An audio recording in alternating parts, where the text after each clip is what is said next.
Hi guys, Virinchi Varma డైరెక్షన్లో వచ్చిన జితేందర్ రెడ్డి అనే చిత్రం ఎలా ఉంది?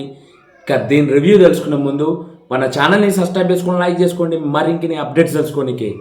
ఇక మూవీ విషయానికి వచ్చేస్తే ఈ చిత్రం ఎలా సాగుతుందంటే ఫస్ట్ ఆఫ్ ఒక ఇంట్రెస్టింగ్ టాపిక్తో సాగుతూ ఇక అక్కడి నుంచి ఫ్లాఫ్లా బోరింగ్గా డిసైడ్ అయింది భయ్య సినిమా.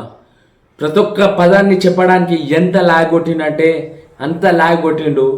ఇక ఈ చిత్రం మెయిన్ కథ వచ్చేసి ఒక వ్యక్తి అంటే జితేంద్ర రెడ్డి తన యుద్ధం ఎలా సాగించిండు, దాని తర్వాత నక్సలైట్లు రాజకీయంను ఇట్లా ఇవన్నీ కలిపి ఏ విధంగా కథని ఇక్కడికి తీసుకుపోయిండు అనేదే కథ.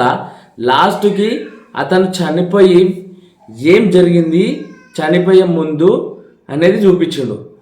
బట్ ఈ చిత్రం ఎలా ఉంది ఈజీగా చెప్పచ్చు అంటే రేటింగ్లో చెప్పచ్చు భయ్య. నిజంగా చెప్తున్నా, సినిమా ఈ సంవత్సరం ఎందుకు రిలీజ్ అయిందంటే 2024 సంవత్సరంలో రిలీజ్ అయ్యి ఇన్ని రోజుల తర్వాత ఓటీటీ ప్లాట్ఫామ్కి వచ్చిందంటే అర్థం చేసుకోవాలి ఈ చిత్రం బాగాలేదు అని చెప్పడానికి.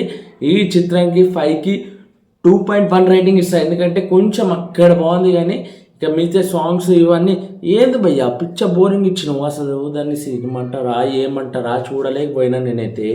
నిజంగా చెప్తున్నా, నాకైతే బుర్రా అని అనిపించింది. ఏం సినిమా రా ఇది అనుకున్నా నిజంగా. ఇలాంటి మంచి అప్డేట్స్ తెలుసుకోండి, ఏమన్నా ఛానల్ సబ్స్క్రైబ్ చేసుకోండి, లైక్ చేసుకోండి, మరి ఇంకే అప్డేట్స్ తెలుసుకోండి. జై హింద్.